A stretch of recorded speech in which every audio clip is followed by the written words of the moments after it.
Ya, Assalamualaikum warahmatullahi wabarakatuh. Perkenalkan nama saya Muhammad Rehan Haji Arrofi Gitendau. Ya, saya dari Fakultas Manajemen Bisnis Islam, Prodi Manajemen Bisnis Syariah, NPM 2051104392. Video ini dibuat untuk memenuhi UAS ujian akhir semester mata kuliah Green Economy and Trade dengan dosen pengampu Bapak Alif Rahman Setianto ME. Dalam video kali ini saya mengambil judul dengan tema manajemen pemanfaatan sumber daya alam untuk meningkatkan perekonomian. Langsung masuk ke materi. Yang pertama adalah latar belakang.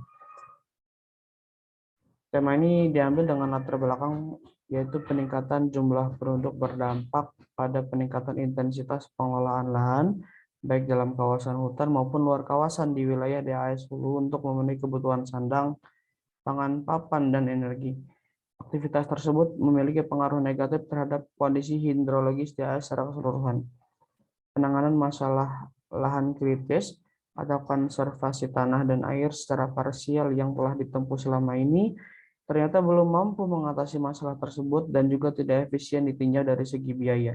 Untuk itu penanganan harus diubah dengan strategi pelaksanaan kegiatan pengembangan konservasi tanah dan air melalui pendekatan holistik dengan fokus pada sumber daya. Intinya karena terlalu fokus mengeksploitasi, mengambil manfaat terlalu berlebih untuk memenuhi kepentingan hidup, akhirnya mengesampingkan kelestarian dari sumber alam tersebut. Masuk ke materi, yang pertama ada sumber daya alam. Sumber daya alam, biasa disingkat dengan SDA, adalah segala sesuatu yang berasal dari alam, dapat digunakan memenuhi kebutuhan hidup. Tergolong tidak hanya biotik seperti hewan, tumbuhan, mikroorganisme, tetapi juga komponen abiotik seperti minyak bumi, gas alam, berbagai jenis logam, air, dan tanah. Di Indonesia, salah satu negara dengan kekayaan sumber daya alam hayati dan non-hayati terbesar di dunia. Pada umumnya, sumber daya alam berdasarkan sifatnya digolongkan menjadi SDA yang dapat diperbaharui dan SDA yang tidak dapat diperbaharui. Seperti namanya, yang dapat diperbaharui adalah kekayaan alam yang dapat terus ada penggunaannya selama tidak dieksploitasi berlebihan. Sumber daya alam Indonesia. Sebentar. Sumber daya alam Indonesia. Dilihat dari sisi astronomi, Indonesia terletak pada daerah tropis yang memiliki curah hujan yang tinggi, sehingga banyak jenis tumbuhan yang dapat hidup dan tumbuh dengan cepat. Mengingat ada dua musim di Indonesia, musim hujan dan musim kemarau. Ketika musim kemarau, ya, curah hujan meningkat sehingga banyak tumbuhan yang tumbuh dengan pesat. Dilihat dari sisi geologi, Indonesia terletak pada titik pergerakan lempeng tektonik sehingga banyak terbentuk pegunungan yang kaya akan mineral. Seperti yang kita tahu, banyak gunung di Indonesia dan di tiap gunung mempunyai vegetasinya masing-masing yang unik, yang khas. Daerah perairan di Indonesia kaya akan sumber makanan bagi berbagai jenis tanaman dan hewan laut, serta mengandung juga berbagai sumber mineral. Manfaatan sumber daya alam. Yang pertama ada sumber daya alam hayati, sumber daya alam hayati. Bentar, digeser. Pertama ada sumber daya alam hayati. Sumber daya alam hayati adalah sumber daya alam yang berasal dari makhluk hidup atau berhubungan dengan makhluk hidup. Yang pertama ada tumbuhan, merupakan sumber daya alam yang sangat beragam dan melimpah, memiliki kemampuan menghasilkan oksigen dengan fotosintesis. Karena itu tumbuhan merupakan produsen dasar dalam menyusun rantai makanan. Eksploitasi tumbuhan yang berlebih dapat mengakibatkan kerusakan bahkan kepunahan. Dalam hal ini berdampak pada rantai makanan. Kalau ya tadi tumbuhan sebagai rantai makanan, kalau dasarnya tidak ada maka otomatis rantai makanannya hancur. Pemanfaatan tumbuhan oleh manusia diantaranya yang pertama ada bahan makanan, ya, digunakan sebagai makanan pokok, padi, jagung, gandum, tebu. Selanjutnya ada bahan sandang untuk bahan bangunan, kayu jati, kayu mahoni digunakan untuk pembangunan infrastruktur. Yang ketiga ada bahan bakar biosolar ya untuk menghidupkan mesin menjalankan aktivitas. Dalam hal ini kaitannya dengan kelapa sawit ya dibuat minyak.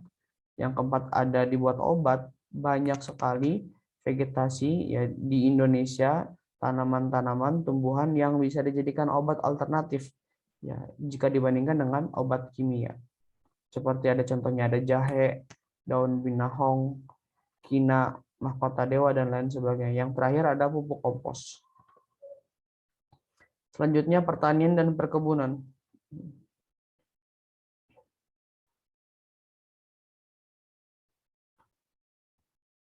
Indonesia dikenal sebagai negara agraris karena sebagian besar penduduk Indonesia mempunyai pencaharian di bidang pertanian atau bercocok tanam. Karena lahan yang bagus, sebagian besar warga Indonesia memilih untuk bercocok tanam. Data statistik pada tahun 2001 menunjukkan bahwa 45% penduduk Indonesia bekerja di bagian agrikultur. Hal ini didasarkan pada kenyataan bahwa negara ini memiliki lahan luas lebih dari 30 juta hektar siap tanam, di mana sebagian besar dapat ditemukan di Pulau Jawa, ya di Pulau Jawa. Ada juga di Kalimantan dan di Sumatera. Pertanian di Indonesia menghasilkan berbagai macam tumbuhan komoditi ekspor yang siap diterima oleh pasaran luar, antara lain padi, jagung, kedelai, sayur-sayuran, cabai, ubi, dan singkong.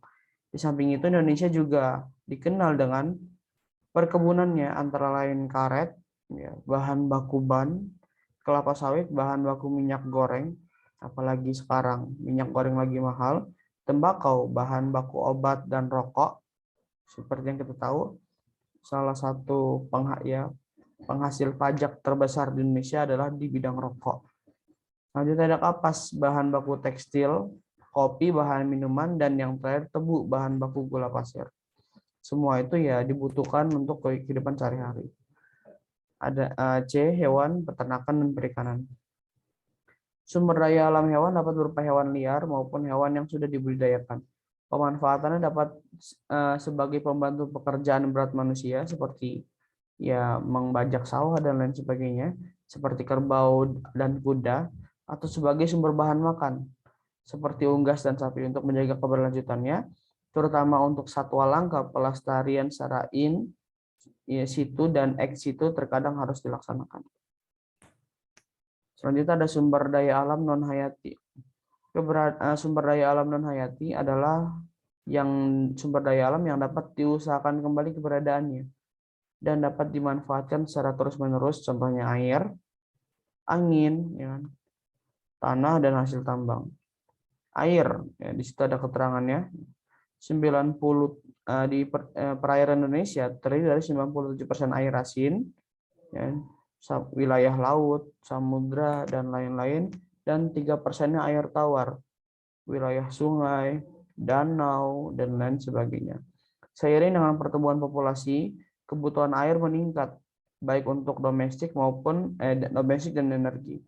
Air juga digunakan untuk pengairan, bahan dasar industri minuman, penambangan, dan aset rekreasi.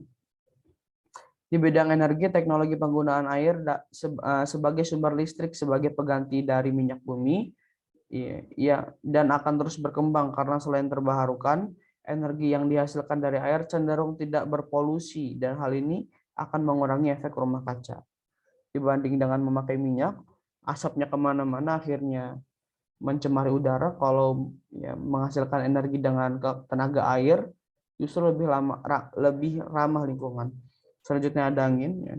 Pada era ini penggunaan minyak bumi, batu bara, berbagai jenis bahan bakar hasil tambang mulai digantikan dengan penggunaan energi yang dihasilkan oleh angin.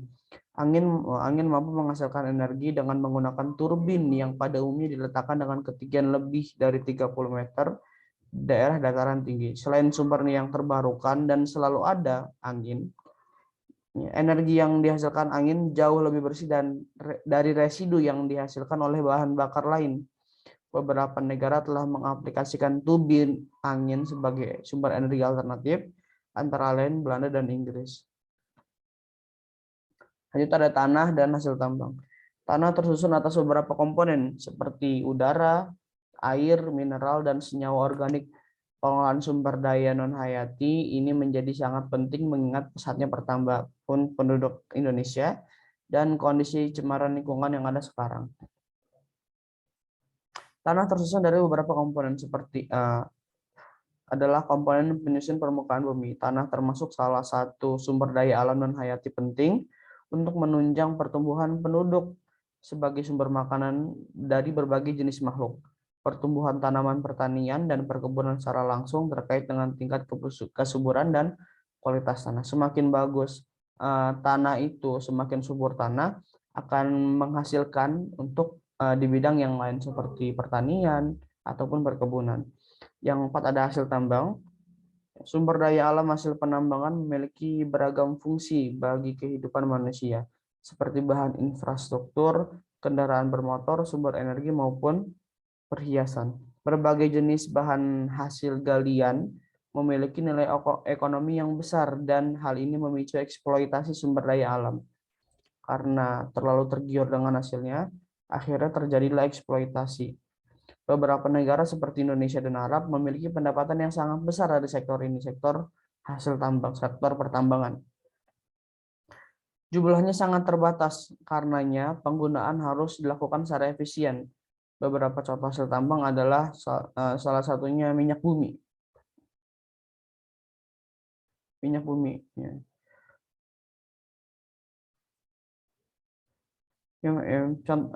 Contohnya minyak bumi adalah aftur untuk bahan bakar pesawat terbang, bensin untuk bahan bakar kendaraan bermotor, minyak tanah untuk bahan baku lampu minyak, solar untuk bahan baku kendaraan, LNG, bahan bakar kompor gas, oli, vaselin, parafin, dan lain sebagainya. Sekian, terima kasih. Kurang lebihnya mohon maaf. Assalamualaikum warahmatullahi wabarakatuh.